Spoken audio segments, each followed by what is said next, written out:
चरितारं तु वसुदैव पूर्णमदः पूर्णमिदं पूर्णात् पूर्णमुदच्यते पूर्णस्य पूर्णमादाय पूर्णमेवावशिष्यते। ओम शांति शांति शांति। जय श्री कृष्ण। जय श्री कृष्ण। हाँ जी जय श्री कृष्ण। शुरू करो। हाँ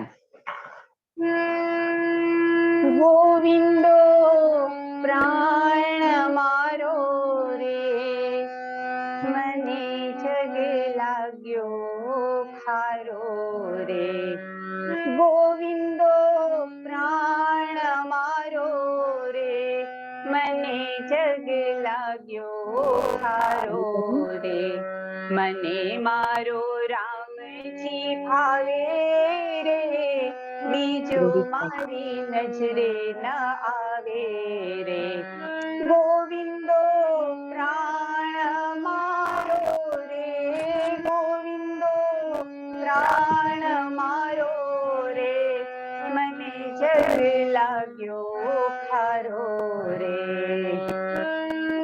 मीराबाई ना महल मारे हरि संतन नो कपटी थी हरि दूर वसे मारा संतन केरी पास गोविंदो प्राण मारो रे मने जग लाग्यो खारो रे राणो जी कागड़ मोकले रे दो रानी मीरा ने हार साधुनी संगत छोड़ी दो तने वसूल हमारे साथ गोविंदो प्राण हमारो रे मने जग लाग्यो खारो रे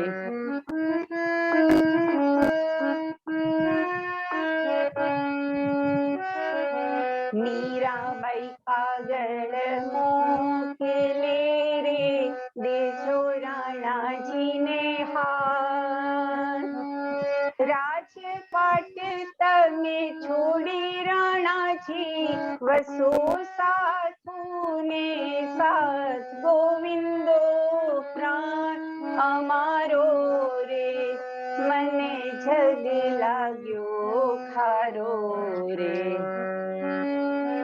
विष्णु प्यालो राणे मोकल्यो रे देजो मीरा ने हार अमृत जानी मीरा पी गया जेने सहाय श्री विश्वनो नाथ गोविंदो प्राण हमारो रे मने जग लाग्यो खारो रे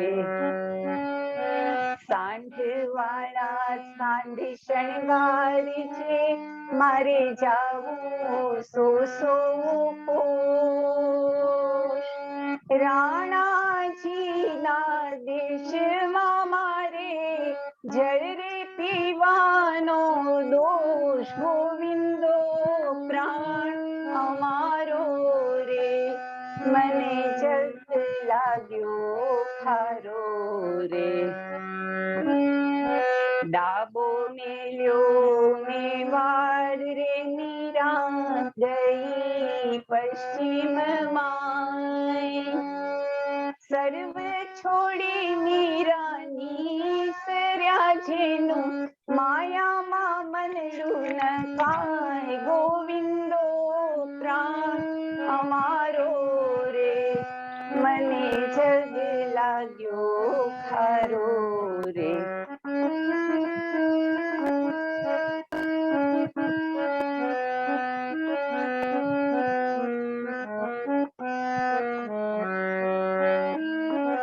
चुंदड़ी ओढ़ू त्यारे रंगे चुए रे रंग रंग बेरंगी होय।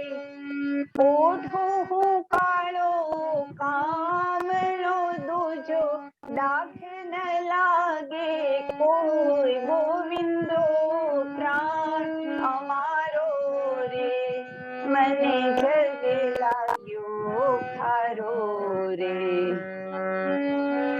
मीरा हरी लाडली रे रहती संत हजूर।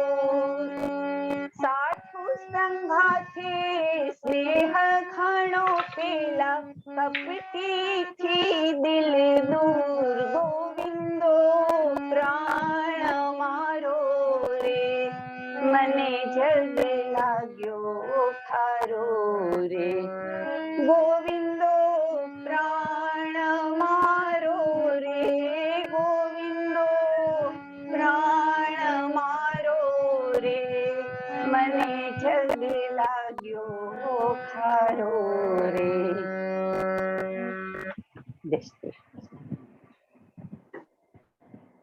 जय श्री कृष्ण। खूब सरस भजन, बहुत सरस गाયું ભાવનાબેન. Keep it up. Thank you thank you.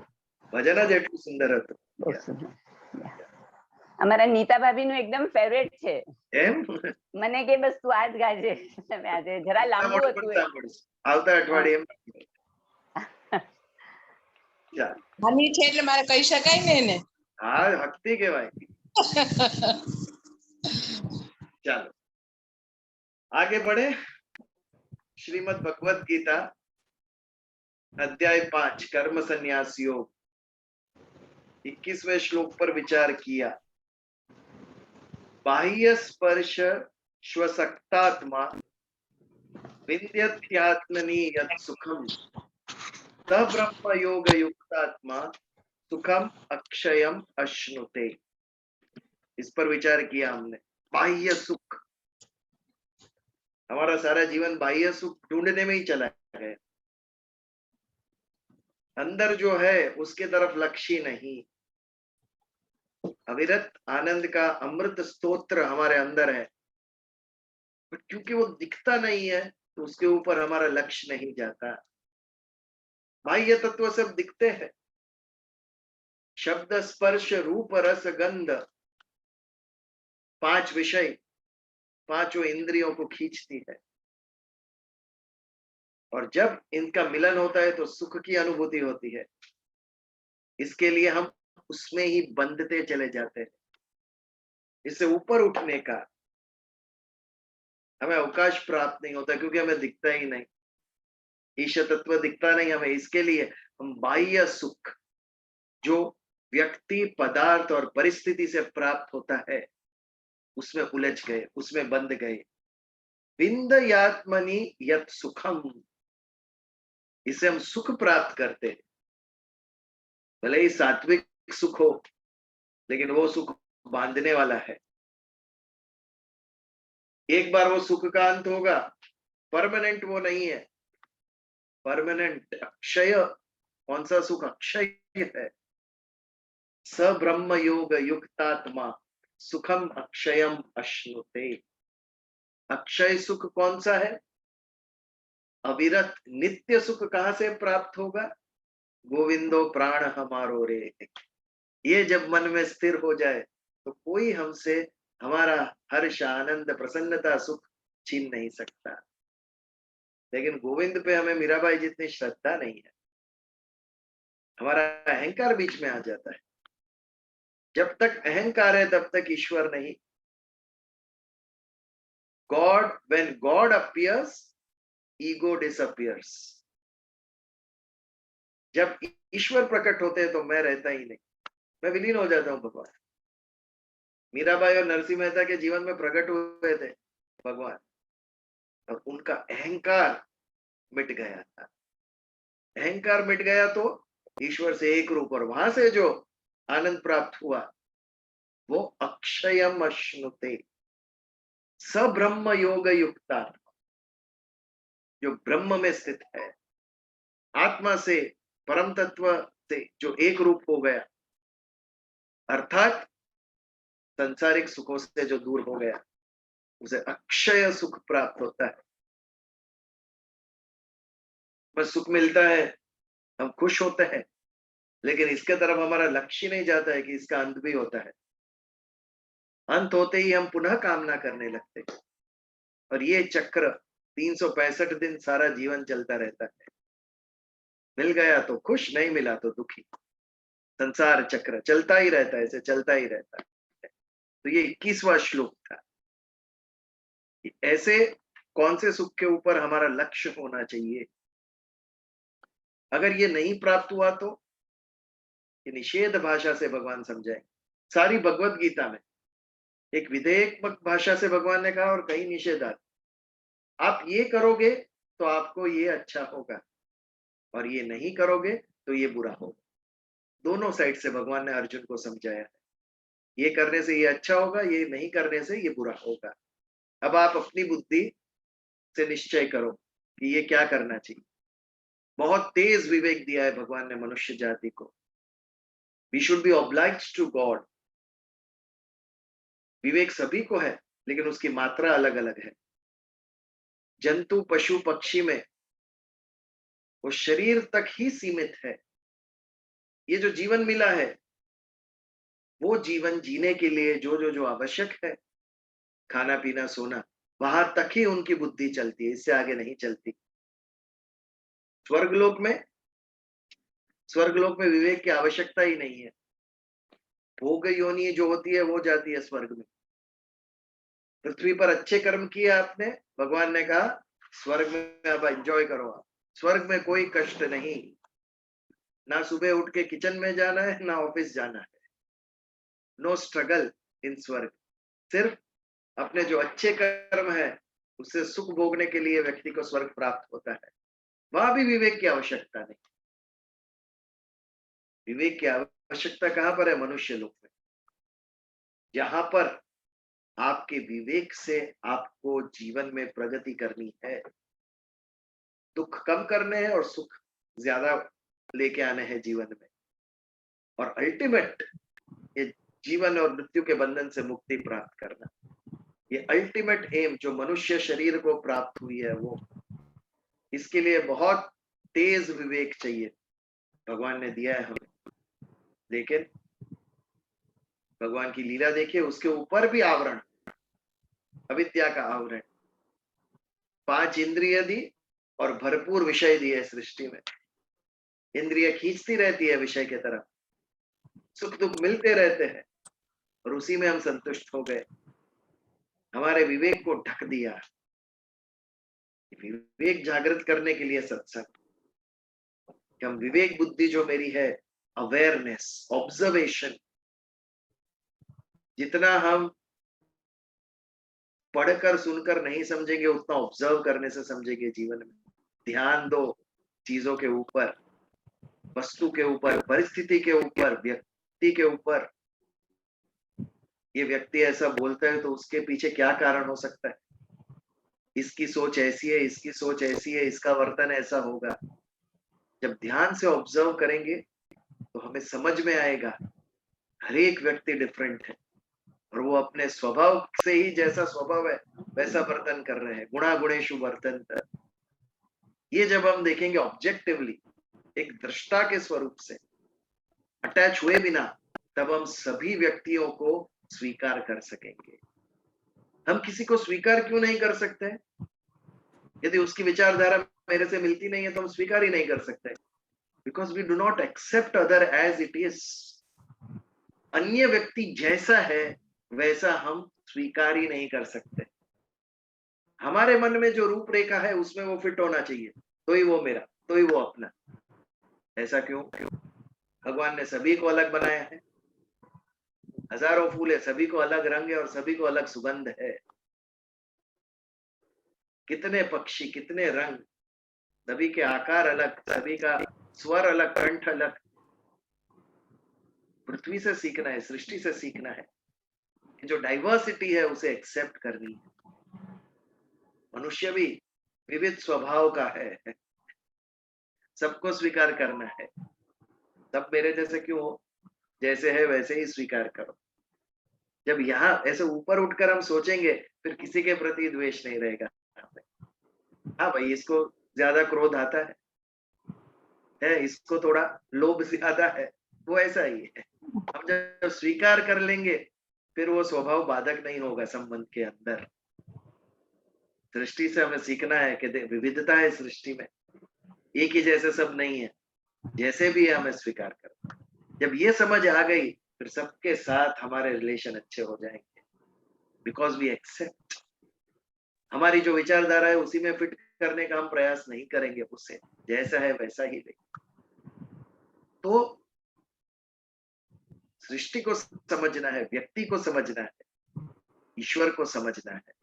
इसके लिए जो विवेक चाहिए, बुद्धि चाहिए, भगवान ने गिफ्ट दी मनुष्य को, ले सबसे ज्यादा तुझे दे रहा हूं मैं।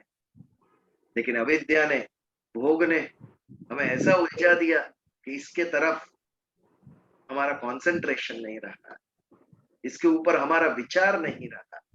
We are lucky that Bhagavad Gita हमें प्राप्त हुई। अगर ऐसे ग्रंथ नहीं होते हमारे पास तो हमारा जीवन शायद अलग होता। वी आर वेरी लकी कि ऐसे सत्संग हमें उपलब्ध हुए, ऐसे ग्रंथ हमें उपलब्ध हुए। भगवान के आशीर्वाद है हमारे ऊपर, तभी ये संभव होता है। तो आगे बढ़े 22वां श्लोक कि अगर ये बाह्य स्पर्श से अनासक्त नहीं हुआ, कोई आसक्त हो गया तो उसका जीवन कैसा होगा, ये अर्जुन को समझाते हैं। ये ही संस्पर्शजा भोगा दुख योनय एवति आद्यंतवस्त कौन्तेय न तेषु रमते बुधा। भोग का स्वभाव बता रहे हैं, भोग का कैरेक्टरिस्टिक। भोग किसे कहेंगे? भगवान को जो चढ़ाते हैं वो पूजा के बाद उसे भोग कहेंगे। भोग वो गुजराती में कही है ना, भोगना हिंदी में कहते हैं। व्हाट इज भोग? 56 भोग भगवान को लगाए। व्हाट इज भोग? कोई प्रयास करेगा व्याख्या करने की भोग की? हाँ जी। इंद्रिय सुख। इंद्रिय सुख। Who said that? મિનલ. हाँ जी। Desires. हाँ, તમારું શું કેવું Nitinbhai? No, he said trying to fulfill your desires or worldly desires. हाँ, desires how will you fulfill? शरीर द्वारा, इंद्रियों बुद्धि द्वारा, और शरीर शरीर द्वारा, मन द्वारा. that is also शरीर, सूक्ष्म शरीर છે આપણું. Yes, you all are very correct and close. पहले मन में संकल्प होता है, संकल्प होने के बाद वो संकल्प इच्छा में परिवर्तित होती है।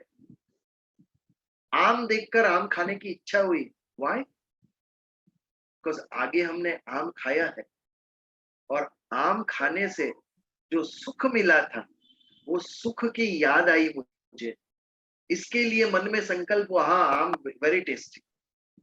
जैसे ही ये संकल्प हुआ कि आम बहुत ही टेस्टी है, ये संकल्प के बाद मनोरथ होता है। मनोरथ यानी इच्छा।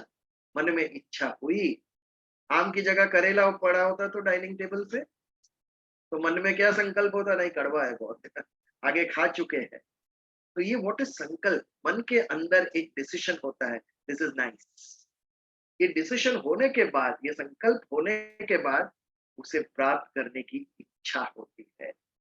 और जब इच्छा हुई तो इच्छा होने से सुख मिलता नहीं है, इच्छा को कर्म में परिवर्तित करने पड़ता है, तब जाके हमें फल प्राप्त होता है और फल मिलने के बाद सुख प्राप्त होता है। आम की तरफ देखने से सुखी नहीं हुआ मैं, उसको उठा के काट के खाना पड़ेगा, तब जाके मुझे आनंद मिलेगा। तो ये जो है इंद्रिय और विषय, इसके मिलने से जो सुख की अनुभूति होती है उसे भोग कहते हैं।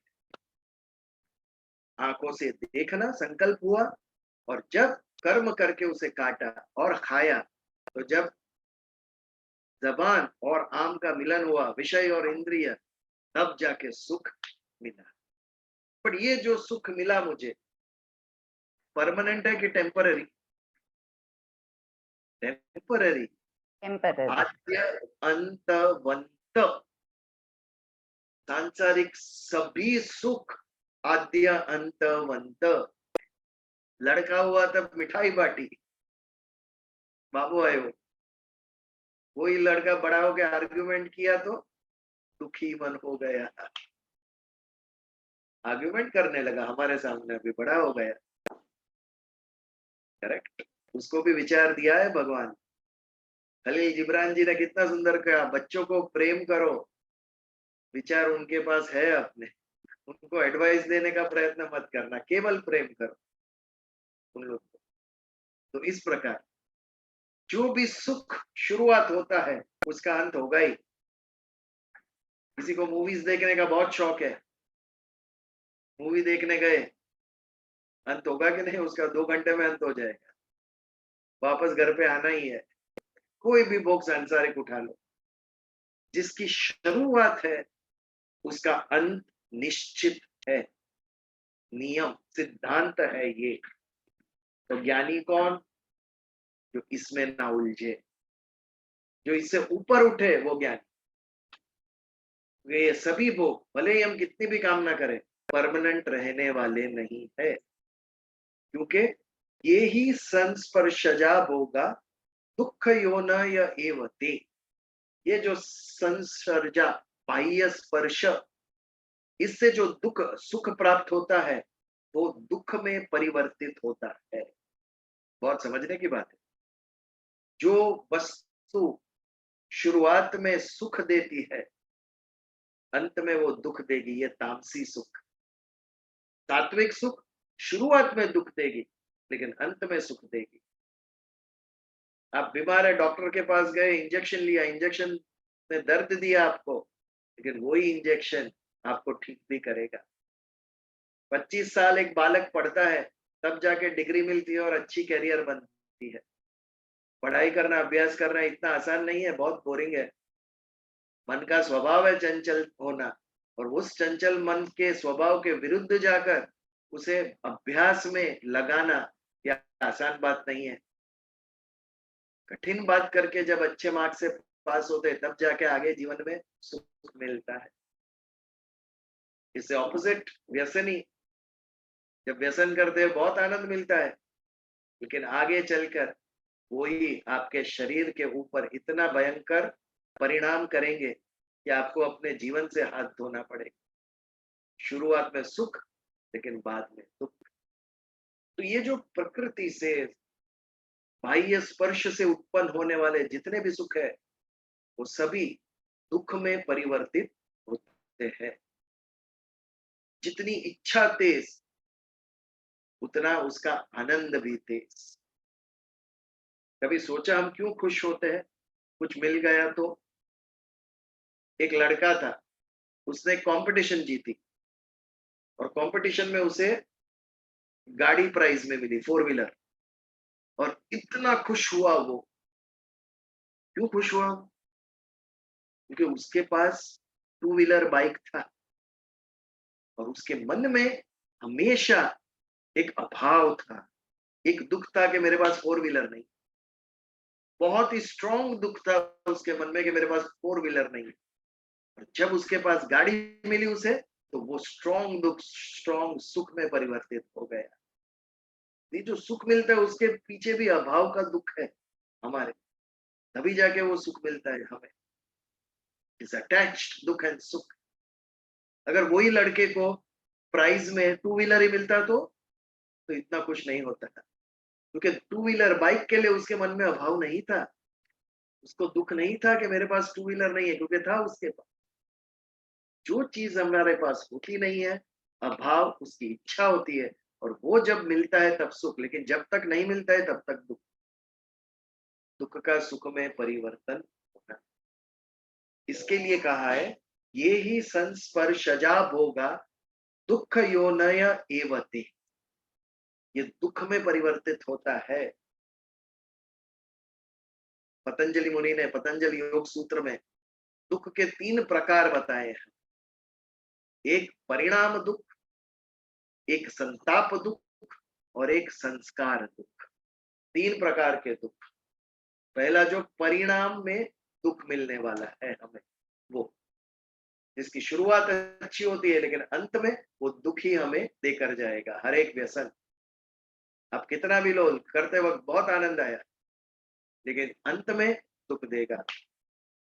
40-50 साल तक मिठाइयां खाई, अब इंसुलिन, इंसुलिन खाइए, सुई खाइए, इंसुलिन। परिणाम, ये जो सुख था, आप जिसे सुख समझते थे वो दुख में परिवर्तित हो गया। शुरुआत में जो सुख देता है अंत में दुख देता है। तो एक परिणाम दुख, एक संताप दुख। संताप यानी मन में जो स्ट्रेस उत्पन्न करता है, ताप यानी गर्म होना, दिमाग गर्म हो जाता है। संताप दुख राजसी है। मुझसे ज्यादा उसके पास बेहतर फ्लैट कैसे है, बेहतर घर, मन के अंदर संताप उत्पन्न करता है। आपने अच्छा सा सुंदर घर सजाया और आपके पड़ोसी ने आपसे सुंदर बना लिया, आपसे ज्यादा खर्चा कर, तो मन में संताप, मुझसे ज्यादा उसका कैसे हो गया, ये संताप दुख। दूसरा उदाहरण उसका है लेकिन हम यूज नहीं कर सकते। सब कुछ खाने के लिए, बनाने के लिए सक्षम है लेकिन डॉक्टर ने मना किया है, अभी फ्राइड समोसे नहीं खा सकते हो, ब्लड प्रेशर बढ़ जाएगा आपका। You can't have salt, salt भरा पड़ा है घर में, बट यू कांट हैव, होते हुए भी जिसका उपयोग हम नहीं कर सकते, ये संताप दुख। मनुष्य दुखी हो जाता है। ये सब क्या काम का, I can not use it. 2 रोटी से ज्यादा खा नहीं सकते, क्या मतलब है, इतना कुछ घर में भरा पड़ा है उसका। संताप दुख। ऐसे परिणाम दुख, संताप दुख। और तीसरा संस्कार दुख। जब हम पास्ट की बातें याद कर कर दुखी हुए हैं, वो संताप दुख। आप कभी सीनियर सिटीजन को जाके मिलो, ग्रुप होगा तो गार्डन में, आपको पूरा पास्ट टेंस में ही सुनाई देगा। हमारे जमाने में हम ये करते थे, कॉलेज में ये किया था, स्कूल में ये किया था। मन में कहीं दुख है कि now we can not do it. वो जो अच्छा हमने एंजॉय किया है आगे, आज ये संभव नहीं होगा अभी हमारे से। You just repent. कर भी क्या सकते हो इसके बारे में। गंगा के तट पर खड़े रहो, एक बार पानी जो बह गया वो पानी वापस नहीं आता है, परमानेंटली बह गया। समय का भी वैसा है, एक एक क्षण जो बह गई वो बह गई, वापस नहीं आता है। स्वीकार करो, चेरिश इट। दुखी मत, दुखी हो कि हमने इतना आनंद लिया है जीवन का। भगवान आपके आशीर्वाद से we enjoyed the life to the fullest. एक सेटिस्फेक्शन होना चाहिए। दुख क्यों होना चाहिए कि अब हम नहीं कर सकते हैं। इतना कुछ दिया है भगवान, आपके आशीर्वाद से हमने इतना सुख मिला है मुझे। I am grateful to you, I am thankful to you. ये भाव होना चाहिए मन के अंदर। हम रोते रहते हैं, अब ये नहीं कर सकते, नहीं कर सकते। हम जो नहीं कर सकते वो शायद ईर्ष्या में भी परिवर्तित हो जाता है, जो जिसको दूसरे को मिला तो नेगेटिविटी उत्पन्न करती है। तो परिणाम दुख, संताप दुख, संस्कार दुख। जो भी सृष्टि से आनंद मिलता है वो दुख में आज नहीं तो कल परिवर्तित होगा। ये शरीर जितना हमें आनंद दिलाया है, एक उम्र के बाद जवाब मांगेगा। Don't get nervous, don't frown. Complain नहीं करनी है। We have to take care of it now. कल तक शरीर ने मुझे आनंद दिया, आज मैं शरीर का ध्यान रखूं। तितिक्षा, हंसते हुए शारीरिक पीड़ा सहन करना, इसे तितिक्षा कहते हैं। ये गुण हमारे अंदर डेवलप होना ही चाहिए। एक भी मनुष्य है पृथ्वी पर ऐसा जिसे कोई भी शारीरिक पीड़ा ना आई हो, असंभव। जन्म लिया तब से पीड़ा हमारे साथ ही है, किसी को कम, किसी को ज्यादा। कभी ना कभी तो हमें उसका अनुभव करना ही है, जिससे हम छूट नहीं सकते। स्वीकार करो उसका। शरीर उसका काम करे, मैं मेरा काम करूं। रामकृष्ण परमहंस जी को कैंसर हुआ था गले का। डॉक्टर्स ने मना किया कि अब आप प्रवचन नहीं दे सकते हो। फिर भी कहा शरीर को उसका काम करने दो, मैं मेरा काम करूंगा। जब तक बोल सके तब तक उन्होंने सत्संग किया, विद्यार्थी को, भक्तों को बुलाकर उनके साथ धार्मिक बातें करते थे। वो शरीर से डिटैच किया। ये कब होता है? जब हमारे अंदर विवेक होता है कि मैं शरीर नहीं, मैं आत्मा हूं। स्थिर होना चाहिए, कन्विक्शन होना चाहिए उसका, तभी जाके शारीरिक सुख और दुख से हमें मुक्ति प्राप्त होगी। This is the concept of Vipassana. पश्यना यानी देखना, विशिष्ट प्रकार से देखना शरीर की तरफ। ये जो दर्द हो रहा है वो सिर में हो रहा है, मुझे नहीं हो रहा है, मेरे सिर में हो रहा है ये दर्द। अपने आप को अलग करना दुख से, ये भी एक कला है, आर्ट है, ये स्किल है। तो ये ही संस्पर्शजा भोगा दुख योनय एव है। ये सभी दुख में परिवर्तित होते हैं। आद्य अंतवंत कौंतेय, सभी की आद्य यानी शुरुआत है और अंत है, एंड है। न तेषु रमते बुध, बुध यानी ज्ञानी। ये जो प्लैनेट है ना बुध का ग्रह, वो भी बुद्धि का कारक है। जिस राशि का स्वामी बुध हो, कन्या और मिथुन, वो इंटेलेक्चुअल होते हैं, बिकॉज उनकी राशि का स्वामी बुध है। बुध यानी ज्ञान देना, बुद्धि से बुध। और जिसको ज्ञान हुआ है वो बोध, जिसको ज्ञान हुआ है वो बुद्ध, जिसको बोध हुआ है वो बुद्ध। तो ज्ञानी कौन? जिसके अंदर ये समझ क्लियर है कि जिसके लिए मैं क्रेव कर रहा हूं, it is not going to remain permanently.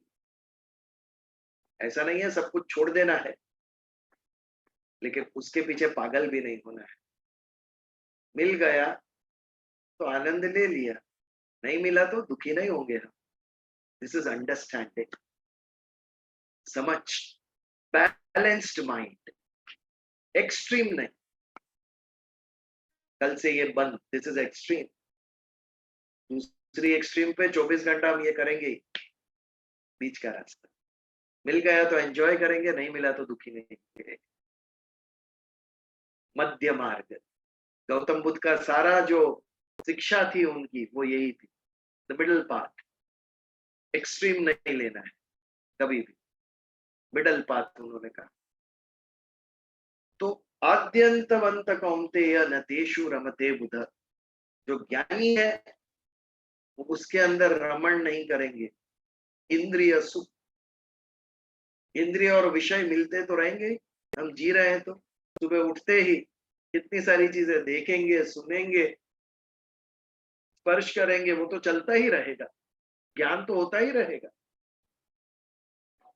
दृष्टि में देखा हमने, डाइनिंग टेबल पे आम पड़ी है, वो तो दिखेगा ही, लेकिन वो देखकर हमारे अंदर यदि आकर्षण उत्पन्न हो तो उसे कंट्रोल करना है, या द्वेष उत्पन्न हो कुछ देखकर तो उसको नियंत्रण में रखना है।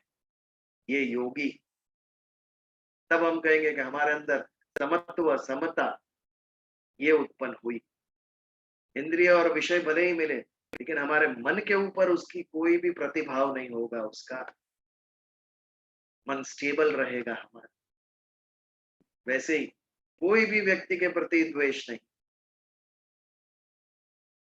सेम गॉड ने हम सबको क्रिएट किया है, एक ही ईश्वर ने हम सबको क्रिएट किया, और सबके अंदर भगवान नारायण स्थित है। अंतर बहिश्च तत्सर्वम व्याप्य नारायण स्थित। बस उस नारायण का दर्शन करो तो अपने आप सब अपने लगने लगेंगे। वसुधैव कुटुंबकम, सभी अपने लगे। G20 की मीटिंग में बोर्ड पे नीचे लिखने से नहीं होगा, हमारी दृष्टि बदलनी पड़ेगी। उसके लिए सभी को स्वीकार करना पड़ेगा। और स्वीकार कब होगा? जब एक ही ईश्वर का दर्शन करेंगे। जो मेरे में बैठा है ईश्वर, वही उसके अंदर है, इसके बिना संभव ही नहीं है। हमारे भाई बहन, कजिन्स के प्रति क्यों हमें आत्मीयता है? क्योंकि माँ बाप एक है, दादा दादी एक है, चाचा चाची, वो सब भाई बहन है। ये जो कनेक्शन है, इसके कारण वो अपनापन निर्माण होता है। तो सारी मनुष्य जाति, सारी जीव सृष्टि में कौन सा कनेक्शन है? आत्म तत्व का कनेक्शन, दिस इज आत्मदर्शन। वी ऑल हैव लाइफ, हमारे अंदर जीव है सभी के अंदर। और कहाँ से आया ये जीव? वो एक ही सोर्स से आया है, एक ही परम तत्व से ये सभी के अंदर आत्म तत्व है। ये भाव जब स्थिर होगा तब हमारी दृष्टि बदलेगी, जब दृष्टि बदलेगी तब भाव निर्माण होगा, अपनापन लगेगा, रास्ते पे चलते हुए व्यक्ति भी हमारे लगेंगे। उनको घर नहीं लेने के लिए आना है, लेकिन हंस के बात तो कर सकते, एटलीस्ट अ स्माइल, इससे ज्यादा कुछ नहीं। लेकिन वो स्माइल में भी, एक आपके स्मित में भी, हास्य में भी एक अपनापन, वो भी सामने वाले के मन के ऊपर एक पॉजिटिव इम्पैक्ट छोड़ सकता है। हमें पता नहीं है लोगों के मन में क्या चल रहा है, what people are going through, घर में ऑफिस में क्या हुआ है पता नहीं है। हमारा एक स्मित भी उसके जीवन में थोड़ा दुख कम कर दे, what is wrong in it? But ये भाव है। ये भाव निर्माण कब होगा? जब हमारी दृष्टि बदलेगी, अभेदता आएगी जब दृष्टि में, तब हमारी दृष्टि भेद से भरी हुई, we start looking at difference, ये ऐसा है वो वैसा है, इसके साथ नहीं जमेगी, इसके साथ ये होगा। Negativity, Y? पॉजिटिविटी से देखो, सभी एक ही ईश्वर की संतान है, हम सबका जीवन का ध्येय एक ही है। ये भाव से देखना पड़ेगा, तब वसुधैव कुटुंबकम ये ये हमारे अंदर स्थित होगा। ये विचार हमारे अंदर, विचार की अनुभूति होगी, yes we are a one family, सारी सृष्टि एक परिवार है। ये अनुभूति करने का विषय है, बोर्ड पे लिखने का विषय नहीं। तो ये ही संस्पर्शजा होगा, दुख योनय एवते। यदि भोग और संग्रह में हमने जीवन निकाल दिया, अंत में दुखी होगा। आद्य अंतवंत कौंतेय नतेषु रमते बुध, सभी आदि और अंत वाले हैं। तो जो ज्ञानी है, जो बुद्धिशाली है, जिसको बोध हुआ है, तो इसमें रमण नहीं करता, इसमें ऑक्यूपाई नहीं हो जाता। ये था हमारा 22वां श्लोक। इसके ऊपर यदि कोई प्रश्न या विचार हो तो we can share it as usual, नहीं तो आगे बढ़े।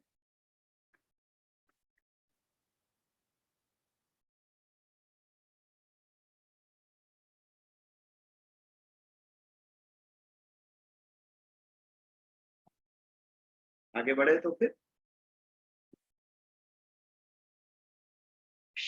श्लोक नंबर 23। शक्नोति हेव यह सोनु प्राक् शरीर विमोक्षणात् काम क्रोधोद्भवम वेगम सयुक्त ससुखी नरः। अगर सभी भोग दुख में परिवर्तित होते हैं तो कॉमन सेंस का प्रश्न है, तो मैं सुखी कैसे होऊंगा? अर्जुन मस्ट हैव आस्क्ड, भगवान यदि ये दुख देने वाला है तो इसे मैं मुक्त कैसे हो, मेरे जीवन में सुख कैसे आएगा? ये भगवान बता रहे ये श्लोक।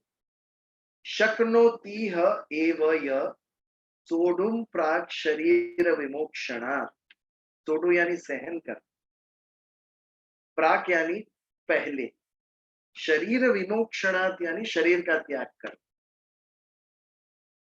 शरीर त्याग करने से पहले हमारे अंदर ये क्षमता आ जानी चाहिए। शक्नोति यानी शक्य होना। हम कब शक्य कर सकते हैं? जब हमारे अंदर क्षमता होती है, तभी हम कोई भी चीज को शक्य कर सकते हैं, नहीं तो वो अशक्य ही रहेगी। बट क्या सहन करना है हमें प्राण त्यागने से पहले, यानी इस जीवन में, जीते जी इस जीवन में हमें किस चीज को सहन करना है? काम क्रोध भवम वेगम संयुक्त ससुखी नर। काम और क्रोध का जो वेग है, इसको सहन करना है। सहन करना यानी उसको नियंत्रण में लाना है। काम और क्रोध, काम की आगे की अवस्था क्रोध है। कामना किसे कहेंगे? एक सांसारिक वस्तु का अभाव महसूस होना, ये मेरे पास नहीं है। और ये अभाव से जो इच्छा निर्माण होती है, ये मुझे मिले, उसे कामना कहते हैं। ये कामना जो है वही क्रोध में परिवर्तित होती है। अगर मिल गया तो सुख, नहीं मिला तो क्रोध, अवरोध आया तो वो क्रोध में परिवर्तित होती है।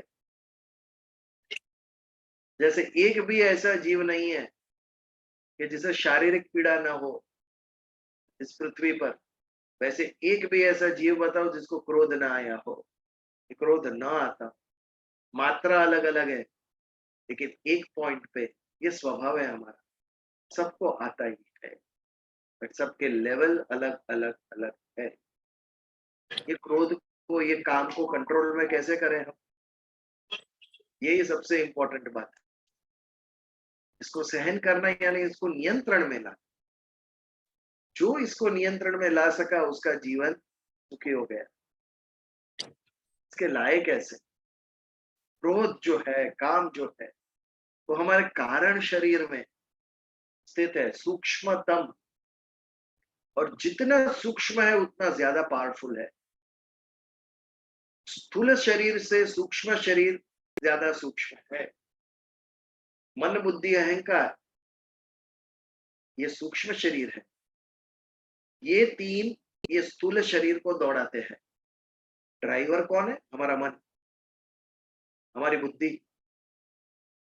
मन जो इच्छा करती है और बुद्धि जो निर्णय लेता है उसके मुताबिक ये शरीर करता है। मन ने कहा नाच तो नाचता है ये शरीर, इच्छा हुई वैसे ये शरीर को करवाता है। Who is the driver? चालक कौन है? मन चालक है, बुद्धि चालक है, अहंकार चालक है। उससे भी अंदर जो कारण देह, उसके अंदर जो हमारी आदतें स्वभाव पड़े हैं, वो उससे भी सूक्ष्म है। मन को इच्छा नहीं हो रही है कि क्रोध करे, बुद्धि को भी ज्ञान है कि क्रोध करना गलत है, फिर भी हो जाता है। इसका अर्थ मन और बुद्धि के भी वश में नहीं है हमारा स्वभाव, हमारी आदतें, क्योंकि वो सूक्ष्मतम है, कारण देह में पड़ा हुआ है। इसके ऊपर अभ्यास होना चाहिए। अभ्यास यानी अगेन एंड अगेन, पुनः पुनः वो करते रहना। इट बिगिंस फ्रॉम ऑब्जर्वेशन, ध्यान से शुरू होता है।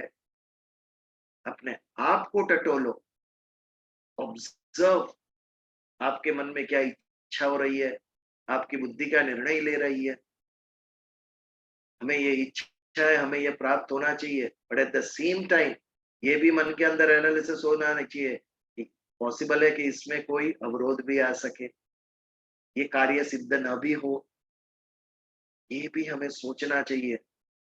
जितना माइन्यूट ऑब्जर्वेशन, जितना हम इन चीजों पर अपने आप पे लक्ष्य देंगे, इनवर्ड थिंकिंग, हम सारे विश्व से ज्ञान बटोरने में लगे हुए हैं, तो हमारे अंदर जो महासागर है ज्ञान का, उसके तरफ लक्ष्य नहीं है। कितनी तीर्थ यात्राएं करते हैं लोग, मैं तो मंदिरों में गर्दी देखता हूँ, कितनी बड़ी बड़ी लाइनें। कहाँ ढूंढ रहे हैं भगवान को आप सब? कभी अपने अंदर जाग के देखा? ये लिखने वाले मूर्ख थे। अंतर्बहिष्य तत्सर्व नारायण स्थितम व्याप्य, लुक विद इन। जितना बड़ा विश्व आपके बाहर है, उतना ही बड़ा आपके अंदर एक विश्व है। इसके ऊपर जब हमारा लक्ष्य जाएगा ध्यान के द्वारा, ऑब्जर्वेशन के द्वारा, तब हम एक रूप होना शुरू होंगे। आत्मा दर्शन इस जीवन में होगा। आत्मा साक्षात्कार कैसे होगा? आपने समय कितना दिया? 45 minutes every week we are attending satsang. Sorry, your body is attending satsang. आपके मन को पूछो कहाँ घूम के आया? हाथ ऊपर करो, चलो 45 मिनट सबने ध्यान से सुना, 1 मिनट भी इधर से उधर नहीं हुआ। इसके लिए आपको बोलना पड़ेगा। जब बैठ के सुनते होगे तो ध्यान कहाँ जाके आएगा? अमेरिका घूम के आया होगा कोई मन के द्वारा। इसके लिए कभी मैं सोचता हूँ सबको बोलूं, टर्न बाय टर्न सबको बोलना है। जितनी बार आप बोलोगे उतनी बार कंसंट्रेशन आपका बना रहेगा। जैसे ही आप एक्टिव में से पैसिव मोड में आ गया तो मन आपके हाथ में रहेगा नहीं, कहीं ना कहीं चला जाएगा। अपने अंदर देखो, ऑब्जर्व। जब हम माइन्यूट ऑब्जर्वेशन करेंगे फिर धीरे धीरे धीरे नियंत्रण में होगा हमारा मन, हमारा स्वभाव। जब तक नहीं है तब तक भगवान बचाए सबको। सबसे शक्तिशाली कौन सा अवयव है मनुष्य शरीर में, कभी सोचा आपने? सबसे शक्तिशाली, एनीबॉडी वांट टू ट्राई? सबसे मन मन मन मन मन सब मन कहते हैं। हमारी विचार सबसे ईगो, शक्तिशाली ego, ego, mind, okay.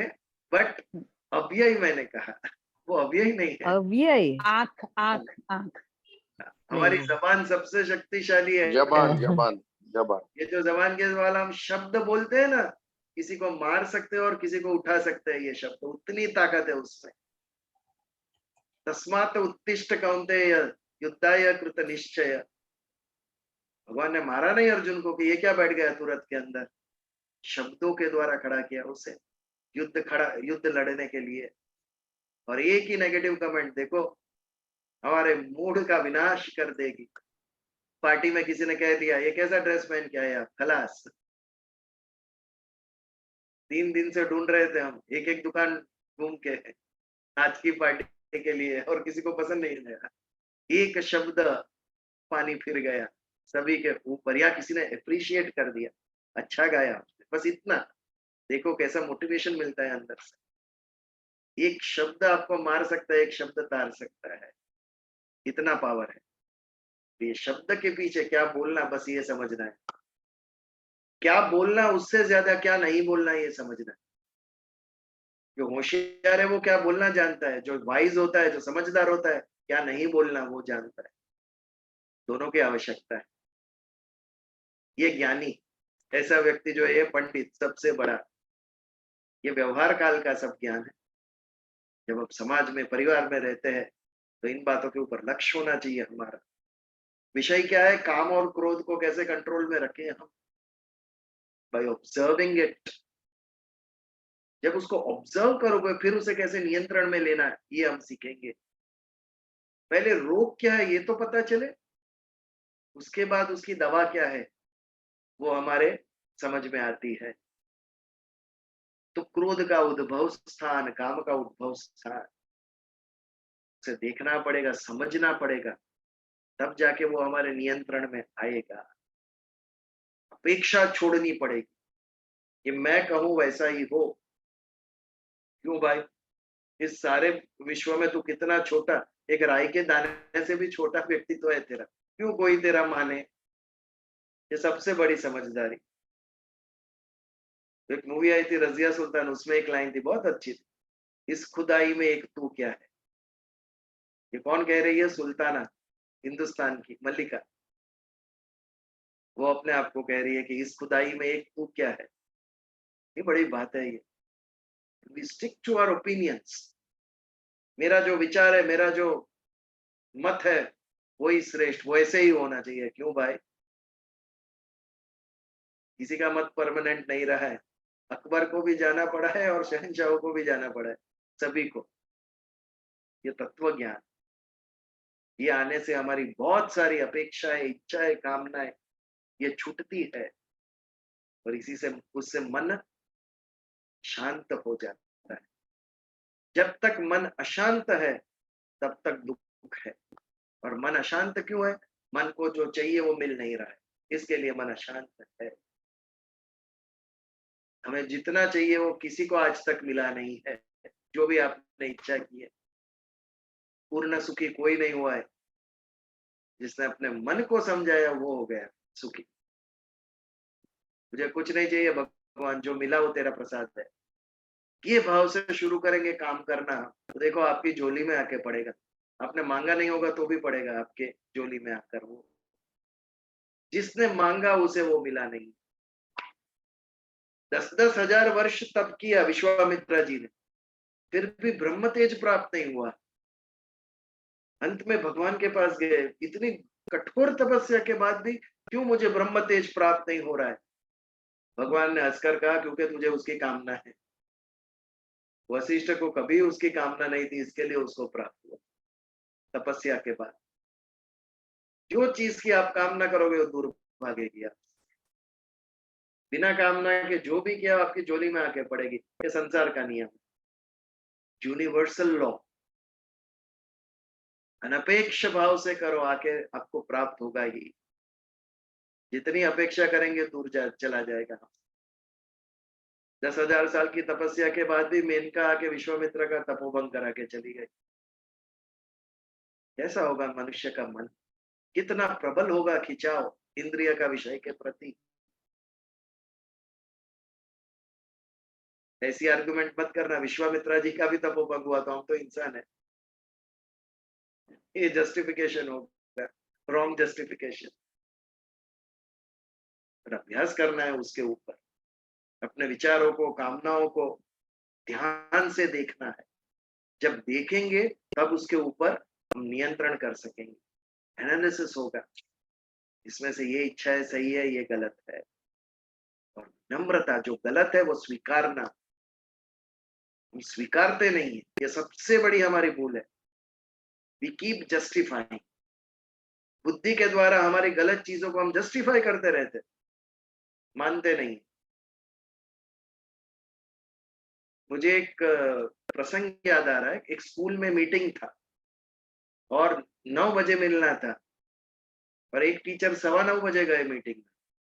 Principal ने उनको पूछा, क्यों 15 मिनट लेट है? 9:15 हो गए।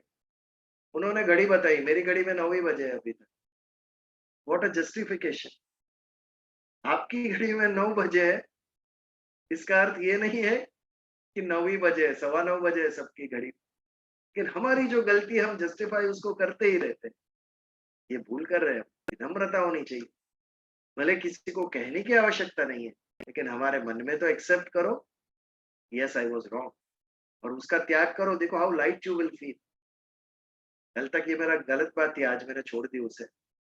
कहीं ईगो बीच में आएगा, लेकिन माइंड एकदम रिलैक्स्ड हो जाएगा। मन से संताप गया जब हमने स्वीकार कर लिया। लेकिन हमारे अंदर हिम्मत ही नहीं बची। हम सत्य से इतने दूर चले गए हैं, सत्य स्वीकारने की हिम्मत ही नहीं रही है किसी के अंदर, क्योंकि जीवन में दंभ प्रवेश कर गया है। एक क्रिएटेड पिक्चर, इल्यूजन हम सबको दिखाना है। We are the best, we are good, हम श्रेष्ठ, सबसे सुखी है। अपने आप से भी हम स्वीकार नहीं कर रहे, और कहीं दैट इज क्रशिंग अस। हमारे मन में बहुत बड़ा भूचाल उठा रही है वो बात। विनम्रता से स्वीकार करो, I was wrong, and be light. सुखी होंगे, हम भी होंगे, हमारे साथ जो जुड़े सब सुखी हो जाए। तो काम क्रोध भवम वेगम सयुक्त ससुखी नर। जिसने काम और क्रोध के वेग को नियंत्रण में रखा, वो ही युक्त, युक्त यानी जो ईश्वर से युक्त है, वो योगी। जो राग और द्वेष से मुक्त है, वही व्यक्ति काम और क्रोध को वश में कर सकता है। और जो युक्त हुआ, जिसने समत्व प्राप्त किया, राग द्वेष से मुक्त हुआ, अपने आप वो सुखी हो गया।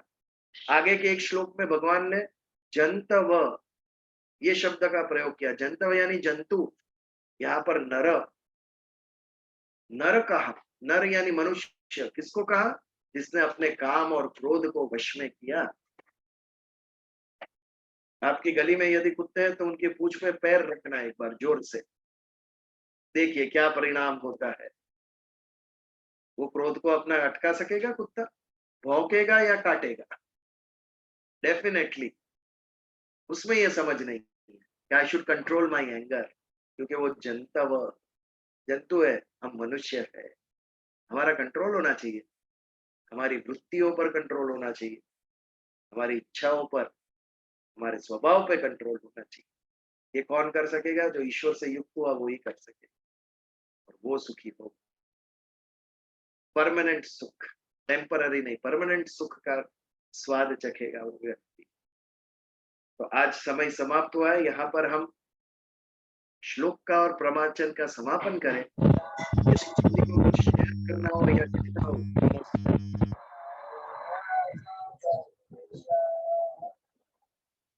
anybody anything?